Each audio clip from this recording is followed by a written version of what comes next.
Modi ji versus India की बात हो रही है, कह रहे हैं कि टीम इंडिया जीतनी चाहिए, क्या माहौल है?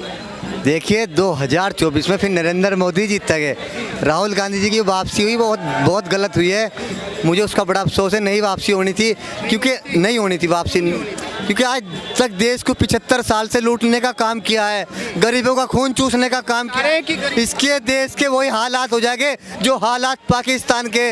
अगर कांग्रेस की सरकार यहाँ आ गई तो हमारे हाथ में कटोरा आ जाएगा और यहाँ का युवा रोजगार से परेशान हो जाएगा। भ्रष्टाचार यहाँ, क्राइम यहाँ, सारे जितने माफिया जेल में पड़े वे सब बाहर आ जाएंगे, क्योंकि ऐसे लोग इन्हें पनाह देते हैं। राहुल गांधी जैसे और विपक्ष के लोग इन्हें पनाह देने का काम करते, सारे गुंडे फिर बाहर आएंगे, फिर देश को लूटने का काम किया जाएगा, मोदी जी देश का खून चूसने का जनता का काम किया जाएगा, फिर हिंसा की जाएगी, फिर नफरत की जाएगी।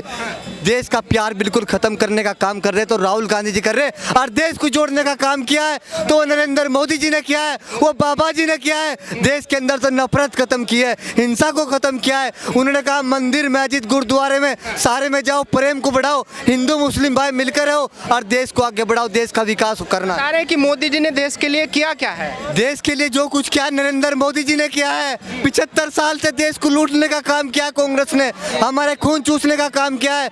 आज मोदी जी ने क्या दिया है? आज गरीब मुसलमान को शौचालय, घर, लाइट, जल, पानी, हाईवे, उनके पास शिक्षा आई है। जो 75 साल से मुस्लिम समाज शिक्षा से दूर था, इन्होंने अत्याचार किया मुसलमान के साथ, विपक्ष ने अत्याचार किया है, जुल्म किया है। मैं कहना चाहता हूँ आप नरेंद्र मोदी जी को मत भूल लो। मैं देश की जनता से कहना चाहता हूँ और देश के हिंदू भाई से भी कहना चाहता हूँ, आप मत बहकावे में क्या आइए। ये देश को तोड़ने का काम कर रहे हैं विपक्ष के लोग। अगर देश को जोड़ने का काम कर रहा है तो नरेंद्र मोदी जी कर रहे, मोदी जी, वो बाबा जी कर रहे। तारे कि एक गरीब चाय वाला कहाँ देश चला सकता है? क्यों नहीं चला रहा? आज तक इस देश, इस 75 साल से नक्शा बदला वो नरेंद्र मोदी जी ने 2014 में आके इसका नक्शा बदला देश का।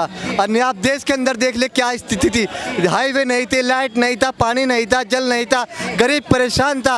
वो कचहरी में जाता था, काम नहीं होता, वहाँ पे तारीख पे तारीख मिलती थी। अगर इंसाफ मिला है वो बाबा जी की सरकार में आके मिला, वो नरेंद्र मोदी जी की सरकार में मिला आके, तो जनता नहीं भूलेगी यार, देश का मुसलमान भी। लेकिन खान साहब बता रहे हैं कि भाई मोदी जी तो वैसे ही मुस्लिमों के खिलाफ काम करते हैं। अगर मुस्लिम के खिलाफ काम करता है तो राहुल गांधी जी करते, जो हमारे बीच में जाकर हमें लड़ाने का काम करते और देश को तोड़ने का काम करते, देश के अंदर हिंसा की नफरत की बात करते, वो विपक्ष के लोग करते।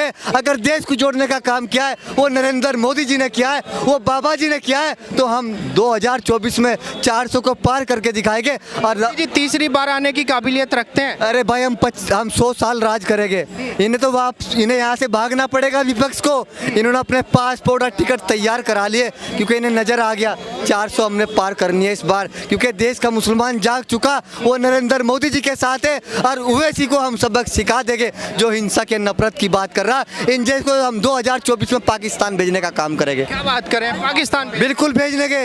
ये 5% लोग दंगा कर रहे, हिंसा कर रहे, नफरत कर रहे, उस हिसाब से मैं चैलेंज से कहता हूँ हमारी सरकार जब 2024 में आएगी तो हम पाकिस्तान तुम्हें भेज दिया जाएगा, बिल्कुल भेज दिया जाएगा। जो हमें हिंदू मुस्लिम लड़ाने का काम कर रहे हैं कि मोदी जी को मुंह छिपाने के लिए जगह नहीं मिलेगी। अरे नरेंद्र मोदी जी शेर है, शेर था शेर है, सारे गिद्दड़ एक तरफ और मेरा नरेंद्र मोदी शेर एक तरफ। जब कहेंगे जय माता की ये सब भाग जाएंगे विपक्ष के लोग, वहाँ सिर्फ फूल नजर आएगा, वहाँ नरेंद्र मोदी नजर आएंगे नजर।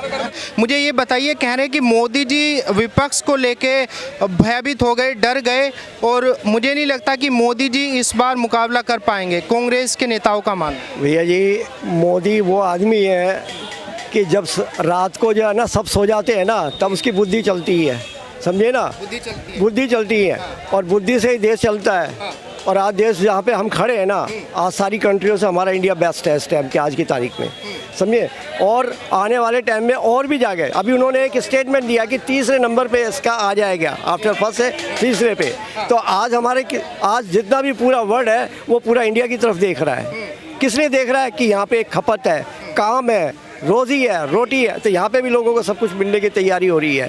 क्योंकि जैसा ही काम आएगा लोगों को काम की ज़रूरत पड़ेगी, अच्छे यंग ब्लड में नौकरी मिलेगी उनको, जो भी जिस काबिलियत का होगा वो मिलेगी। तो ये हमारा कि इनका सबसे बड़ा एक अपना इनका एक वो मतलब लाने की प्रतिज्ञा है। कब है दूसरे देश में जाके कि यहाँ बैठ के बात नहीं कर सकता। भारत का 3 हफ्ता हो गया इन्हें संसद चलन दिया, ये तो इतने निकम्मे हैं। क्या नाम होगा सर आपका? शिवम शुक्ला। शुक्ला सर, ये मुझे ये बताइए, जो 2024 का लोकसभा चुनाव आ रहा है, क्या लगता है इंडिया वर्सेस एनडीए की बात हो रही है, किसको मौका मिलना चाहिए?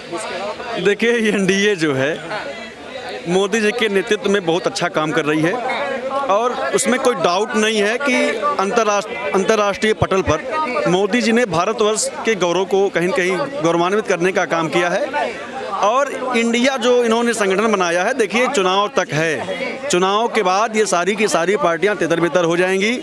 इनका कहीं कोई आप देख नहीं पाएंगे कि लोग गए कहाँ, देख नहीं पाएंगे। बिल्कुल बिल्कुल महत्वाकांक्षी रहे कि ये गठबंधन देश को बचाने के लिए किया गया है।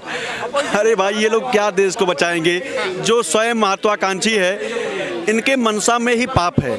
ये लोग वास्तव में ये गठबंधन अपने अपने व्यवस्था को मजबूत करने के लिए और राष्ट्र में फिर से राष्ट्र का शोषण करने के लिए कर रहे हैं और कोई मनसा इनकी नहीं है। ये लोग राष्ट्र हित में सोचते ही नहीं हैं। अभी आपने बात की कि एक चाय वाला प्रधानमंत्री कैसे बने, प्रधानमंत्री पद का उम्मीदवार नहीं हो सकता, प्रधानमंत्री के पद का वैल्यू नहीं कर सकता। वास्तव में ये लोग चाहते ही नहीं कि एक चाय वाला, एक पान वाला, एक फेरी वाला, एक गरीब तबके का आदमी प्रधानमंत्री बने। 70 सालों में कांग्रेस के दिक्कत है गरीब आदमियों से, कांग्रेस को क्या दिक्कत है? अरे भाई 70 सालों से इन्होंने भारतवर्ष को लूटा और आज इतना धन इन्होंने इकट्ठा कर लिया, इतना शोषण कर दिए भारतवर्ष का कि कहीं न कहीं आप देखिए आखिर राहुल में योग्यता क्या है भाई? वो इंदिरा का और राजीव का वंशज है, इसी नाते उसको प्रधानमंत्री बना दिया जाए? नहीं, लेकिन उसके पास धन है, उसने राष्ट्र का शोषण किया है तो हर आदमी को खरीदने की क्षमता रखता है। और मैं 2 पंक्ति में कहूँगा कि राहुल के आंगन में अमीरी का सजर लगता है, इस नाते इन कांग्रेसियों को उसका हरैब हुनर लगता है। तो ऐसे व्यक्ति को जिसके अंदर कोई योग्यता नहीं है, कोई प्रतिभा नहीं है, जो आज तक न भारतवर्ष की भाषा को समझ पाया, न भूगोल को समझ पाया, न इतिहास को समझ पाया, आज संसद में दहाड़ने की बात कर रहे हैं। संसद में काफ़ी दिनों से भाई बोल रहा है, वो पूरे देश के लोग सुनते हैं, लेकिन कोई योग्यता दिखी नहीं भाई साहब, कोई योग्यता नहीं। बिल्कुल नहीं। सर क्या नाम होगा आपका? नहीं सर, मेरे पास मत।